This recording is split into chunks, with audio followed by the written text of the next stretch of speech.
Hey everyone, it's Byron again. I'm here to give a testimony for Jesus Christ. I want to first of all thank many of you who have sent me messages, prayed over the last couple weeks. I have had an amazing time with the Lord here the last couple weeks, but I can't say that I enjoyed the whole time. God was dealing with me, showing me some things that I didn't want to see about myself. Even showing me some things that I didn't want to believe about other people. In a very tough time in which I felt as if God was holding me in his hand and saying to me, Byron, here are the issues. How are we going to resolve these issues? So about the past 3 weeks, I have prayed and asked God, show me what is up, what is going on, and those things. I want to read a verse of scripture, and I've referenced this before, but I want to read this, and I'm going to share a story that happened to me over a year ago, but then also that happened in the last 3 weeks. Hopefully it'll be encouraging to you, but also illustrate a point when it comes to listening for God and waiting on him. But in Psalm chapter 40, David wrote, I waited patiently for the Lord, and he inclined unto me and heard my cry. He brought me up also out of a horrible pit, out of the miry clay, and set my feet upon a rock, and established my goings. He hath put a new song in my mouth, even praise unto our God. Many shall see it and fear, and shall trust in the Lord. Blessed is the man that maketh the Lord his trust, and respecteth not the proud, nor such as turn aside to lies. That verse right there, those verses, mean a great deal to me, because at one point in time, I was so far down inside a pit and so far stuck in this clay.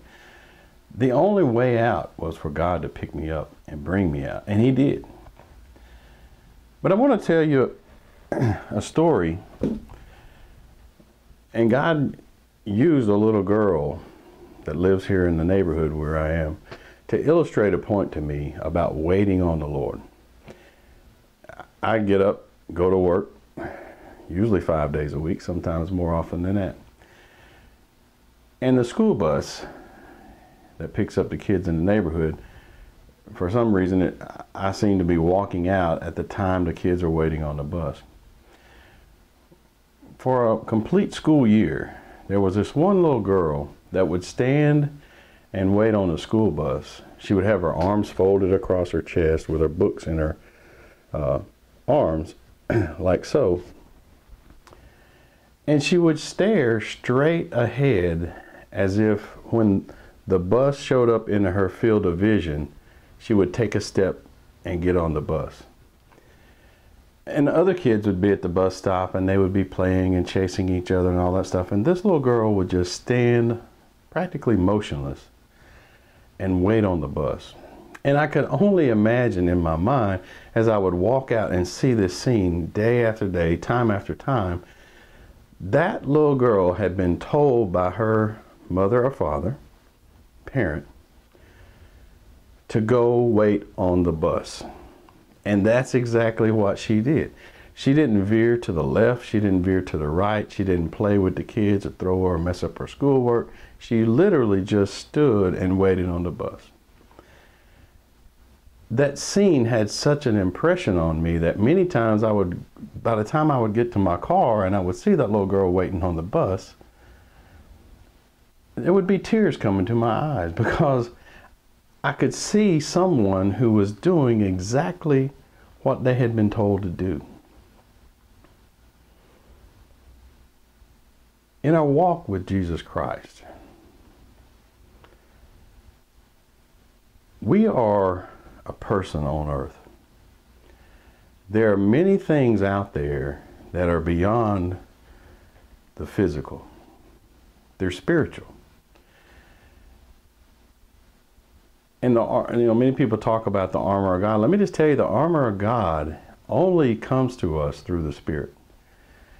There's not an amount of energy within us that we can calm spiritual things.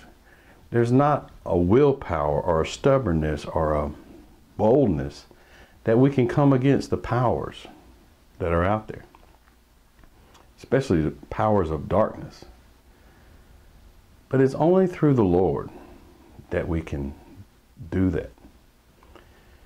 Sometimes I call this waiting on the bus. God fights our battles.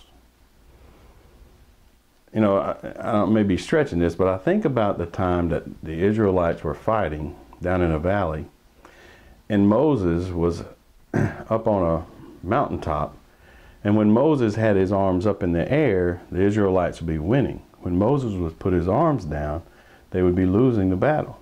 Finally, Aaron, and forgot the other guy's name, held Moses' arms up so the Israelites could win.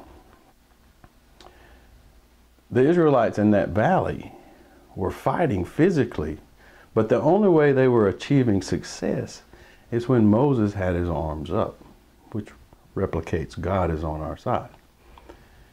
In our spiritual walk, that is the same exact way. We cannot huff, we cannot puff, we cannot blow the house down ourselves, but God can. 2 to 3 weeks ago, and I've forgotten the dates and all that, something came to my attention, and it really hurt me. It was like, God, is what I'm seeing for real? To the point that one night I went to bed just praying to God, God, you've got to show me something. That very night, God responded with a dream to me. That dream was not vague. That dream was very specific, very to the point. Here's the deal, Byron. I woke up from that dream the next morning, kind of like Gideon. It's kind of, okay, God, I saw that. I know what you were talking about, but could you show me another way?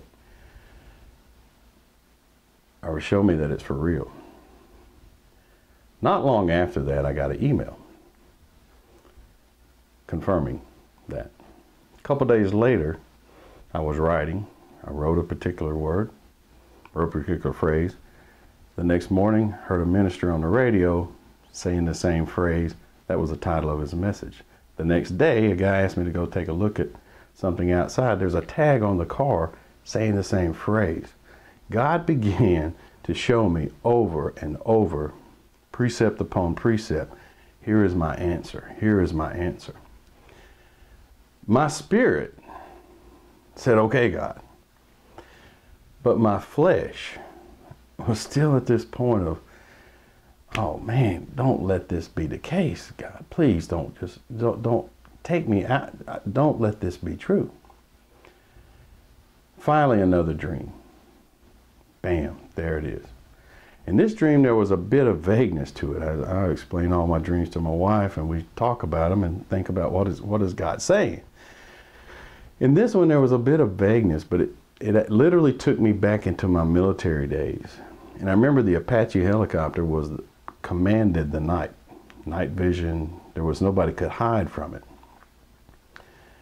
And there was a person who I knew flying the Apache helicopter, ruling the darkness. I woke up from that dream like, man, what's up? What's up? Then, just today,